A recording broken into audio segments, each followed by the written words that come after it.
Hindi tayo sumusunod para lang mag-usisa. Hindi tayo sumusunod taglay ang ating mga ilusyon na kapag sumunod tayo sa Panginoon ay wala na tayong magiging problema at lahat ng hiling natin ay tutuparin. Ilusyon. Hindi totoo yon. Tanungin ninyo yung mga matatagal nang naglilingkod sa simbahan. Kabaligtaran pa nga nangyari nung nag-serve sila, lalong dumami problema. Lalong dumami ang pagsubok. Bakit? Hindi naman ipinangako kasi ni Jesus na kapag sumunod ka, wala nang mangyayaring hindi maganda sa buhay mo. In short, nagpapakatotoo lang si Jesus. Dahil kapag siya ay nagpakatotoo, lalabas din ang totoo nating pagkatao. Sino ba talaga ang totoong handang sumunod kay Jesus? At sino yung mga sumusunod lang para makiusyoso, para sa pansariling kahilingan o pansariling layunin at para lamang sa kanyang ilusyon.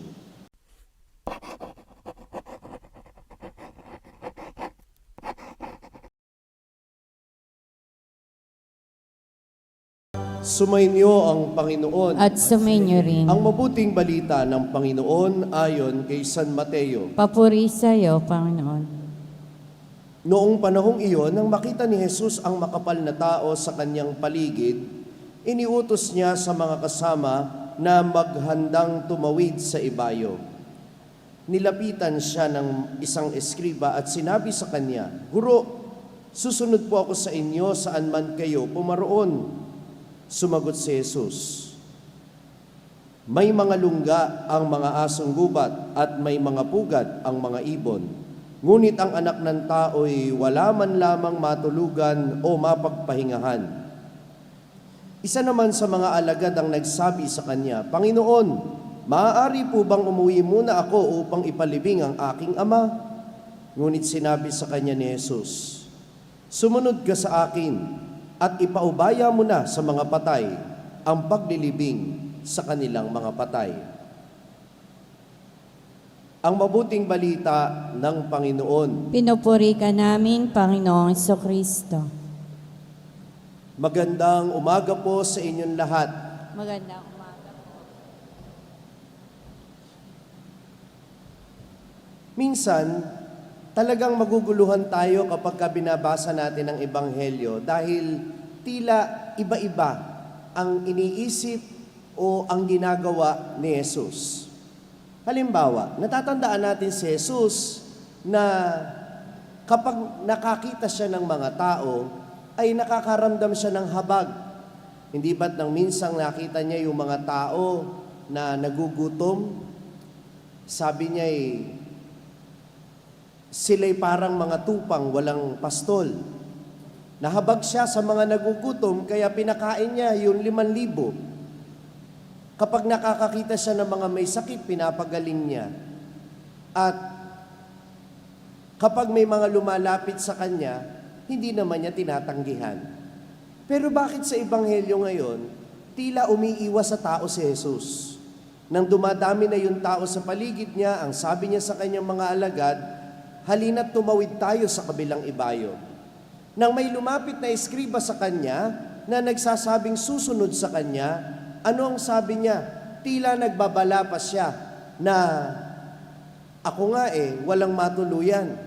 Para ba niyang sinasabing, paano ka pa kapag sumama ka sa akin? At nang may isang alagad na nagpaalam sa kanya na ipapalibing muna ang kanyang ama, anong sabi ng Panginoon? Kung susunod ka, pabayaan mo na sa mga patay ang paglilibing sa mga patay, na para bang sinasabing, huwag mo nang pansinin o iwanan mo na muna ang iyong pamilya. Bakit parang imbis na akitin ni Jesus na lalong sumunod sa kanya ang mga alagad o magkaroon siya ng mga tagasunod, bakit parang tila umiiwas siya at parang itinataboy pa niya ang mga gustong sumunod sa kanya? Mainit kaya ang ulo ni Jesus nung araw na yon? Bakit parang bad trip siya? O baka naman may gustong ipakahulugan at ibig sabihin ng Panginoon na dapat nating maunawaan sa araw na ito. Minamahal kong mga kapatid, makinig kayo. Hindi lahat ng sumusunod kay Jesus ay naiintindihan kung bakit sila sumusunod. Alam niyo ba yung kwento ng, pansinin niyo yung mga aso. Mga aso. Sino sa inyo yung nagising na ng mga maiingay na aso kalagitnaan ng gabi? Taas ng kamay. Yung mga aso sa kalsada, taas ang kamay. Yung mga nagising na ng aso, ang babait naman ng aso sa mga kapitbahay ninyo. Ha? Ako kasi katabi ng kalsada yung kwarto ko kaya naririnig ko yung mga aso sa kapitbahay Alam niyo yung mga aso, kapag nakakita yan pag may isang aso na nakakita ng hahabuling pusa, daga o kung ano man yung makita, tatahol yun. Anong gagawin ng mga ibang aso? Tatahol din sila. Tanong, alam ba nila kung bakit sila tumatahol? Hindi. Ginagaya lang nila yung nasa unahan nila. Yung ibang mga tagasunod ng Panginoon, ganyan. Kaya lang sumusunod, hindi dahil kilala nila si Jesus o nais nilang makilala talaga si Jesus. Yung iba sa kanila, patangay-agos lang. At ganito ang sitwasyon noong panahon na iyon. Maraming sumusunod kay Jesus dahil gusto nilang umusisa, mga ususero sa kanyang mga himala na ginagawa.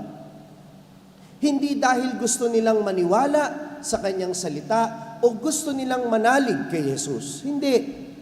Yung iba sa kanila, nakikiusyoso lang.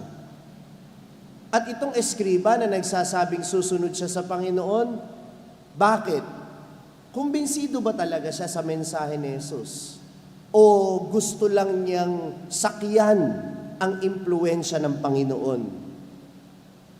Gusto lang niyang sumakay sa kasikatan ni Jesus? Di ba may mga taong ganyan? Gusto fine-friend yung mga may kapangyarihan, yung mga may pera, doon dumidikit para magkaroon din ng pwesto sa lipunan. O baka naman yung iba, kagaya ng alagad na nagpapaalam kay Jesus, kaya sumusunod sa kanya, hindi dahil gusto talagang ibigay ang sarili, kundi meron pa ring mga personal agenda tulad ng kapakanan ng pamilya. Don't get me wrong. Huwag din nating isipin na hindi mahalaga kay Jesus ang pamilya. Sa katunayan, pinagaling pa nga ni Jesus ang biyenan ni Pedro nang magkasakit ito. Kaya mahalaga kay Jesus ang pamilya ng kanyang mga alagad. Hindi binabaliwala ni Jesus. Pero ano ang gustong sabihin ni Jesus? Na hindi dapat maging hadlang ang mga personal nating hangarin sa pagtataguyod ng kaharian ng Diyos. If we really want to follow the Lord, there is a price to pay. Kung gusto nating sumunod kay Jesus, may mga bagay na kailangan tayong isuko. Kapag sumunod tayo kay Jesus, ang layunin ay hindi para sa sarili natin, kundi para siya'y kilalanin at para ang kanyang mabuting balita ay ating buong pusong tanggapin at yakapin. Kaya, isasantabi mo yung personal mong interes. Hindi ka sumusunod para makiusyoso o para lamang magpatangay-agos. Kaya nga palagi ko sinasabi sa mga sumusunod sa aking page, sa mga nahuhumaling sa aking pangangaral, palagi ko sinasabi sa kanya, kung ang dahilan na lang ng pagsunod ninyo sa aking page at pakikinig ninyo sa mga homilies ko ay gusto nyo kong makita at gusto nyo kong marinig, mag-unfollow na kayo. Dahilan kaya ako nangangaral ay hindi para kilalanin ninyo ako, kundi para mapalapit ang loob ninyo kay Kristo. maintindihan ninyo ang kanyang salita at malapit ang inyong puso sa kanya. Because I am a failure if I fail to lead you to Jesus. Unfollow me if you just follow me because of me. Because I preach not for myself, but for you to know who Jesus is, and for you to become a follower of Jesus and not of Father Franz. Yun po ang sense ng pagiging alagad. At sana kayo din naiintindihan ninyo yon.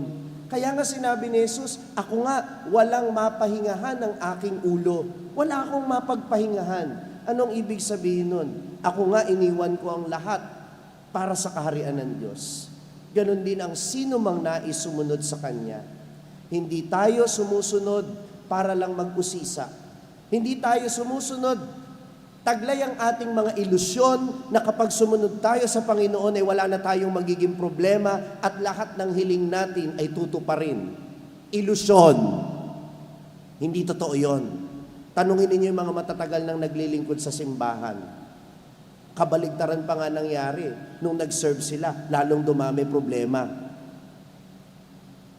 Lalong dumami ang pagsubok. Bakit? Hindi naman ipinangako kasi ni Jesus na kapag sumunod ka, wala nang mangyayaring hindi maganda sa buhay mo. In short, nagpapakatotoo lang si Jesus. Dahil kapag siya ay nagpakatotoo, lalabas din ang totoo nating pagkatao. Sino ba talaga ang totoong handang sumunod kay Jesus? At sino yung mga sumusunod lang para makiusyoso, para sa pansariling kahilingan o pansariling layunin at para lamang sa kanyang ilusyon? Ikaw, nasaan ka? Ikaw ba'y sumusunod sa Panginoon dahil gusto mong ibigay ang sarili mo? O kaya ka sumusunod sa Panginoon dahil mayroon kang mga ilusyon, mga personal na hangarin sa pagsunod sa Kanya? Amen. Na-inspire ka ba sa narinig mong mensahe ng ating pagninilay ngayon? Abay, wag mong sarilinin yan. Ibahagi mo, ishare mo ang message nito sa iyong mga pamilya at mga kaibigan. Sabi nga namin dito sa SMS, share the message of salvation. At huwag mo kalimutan na mag-subscribe dito sa ating YouTube channel para manatili kang updated sa mga contents natin. At bisitahin din at i-like ang ating iba pang mga social media platforms sa TikTok, Facebook, at Instagram. Hanapin lamang ang Sa Madaling Sabi ni Father Franz Dizon. Mapapakinggan din po ninyo ang araw-araw kong pagninilay sa #1 Catholic meditation app sa mundo na ginagamit na ngayon ng 2 milyon mahigit na mga Pilipino sa buong mundo. Ito ang Hallow app. Kung ida-download ninyo ito ngayon ng libre, ay makaka-access pa kayo sa 10,000 plus contents nito sa loob ng 90 days. Gamitin lamang ang code na FRFRANZ o Father Franz. hallow.com/FRFRANZ. At sama-sama po tayong magpalalim ng ating pananampalataya at uulitin ko, ibahagi natin ito sa iba. Muli, ako po si Father Franz Dizon at ito po ang Sa Madaling Sabi, sharing the message of salvation.